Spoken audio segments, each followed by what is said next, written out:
Good evening. His salary, his pension package, his straightforward management style, his no-nonsense approach have made him a target since he arrived at BC Ferries. But now CEO David Hahn is stepping down. Hahn will leave before his contract runs out, voluntarily and with no severance, and that could save BC Ferries as much as $4 million or more. It's part of a cost-cutting plan that Hahn laid out today to cut Ferries' losses, which could hit $20 million this year.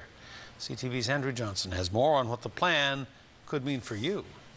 My salary going away or Canuck sponsorship will have nothing to impact on the fares. David Hahn's heard the criticism of his $1.2 million salary, of his more than $300,000 per year pension, and even about where he comes from. It's okay. I've been the target since I started.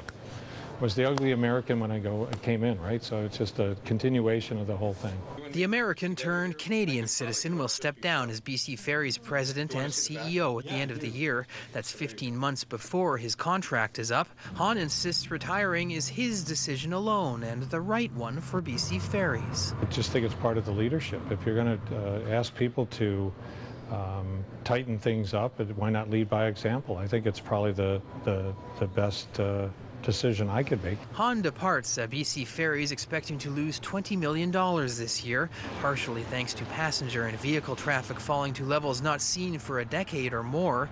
He is implementing a cost containment plan to cut $11 million from the budget. The program includes a hiring, wage, and salary freeze, reduced use of outside contractors and consultants, elimination of many charitable and community donations, cancellation of a partnership with the Vancouver Canucks that has been criticized, and an application to the province to cancel up to 400 round-trip sailings. These are sailings that are probably in the 30% utilization range. So when you've got two ships sailing within 8 kilometers of each other, going to the same, almost same location, I think somebody has to sit back and say it's not practical. Some would suggest ferries are sailing half empty because the fares are too high. Hahn blames the weak economy that's keeping Americans close to home and the strong dollar that's luring Canadians to the United States. What do you think?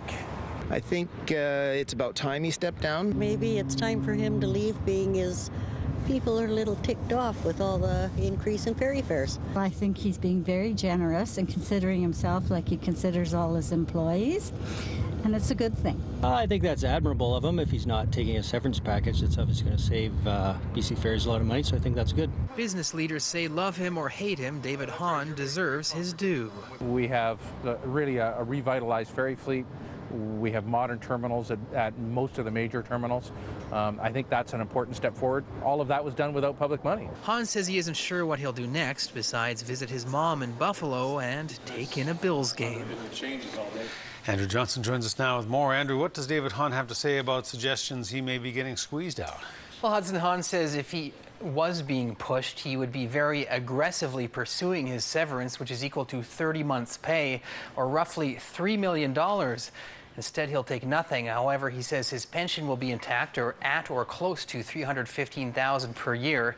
Incidentally, Hahn joked he'd like to take NDP leader Adrian Dix down to Buffalo with him to watch the Bills, since Dix is a big Bills fan. And you'll remember Dix has been very critical of that pension. Well, good year to watch a Bills game. Now, you know, Dix and others are critical of the pension. He has his detractors, but supporters of David Hahn will point out that he got here after the Fast Ferries fiasco. There was an aging fleet, aging infrastructure, and he barely was unpacked in his office when the Queen of the North went down. And also ordering the new ferries overseas, I guess, earned him some criticism as well, but the jury's still out on that one.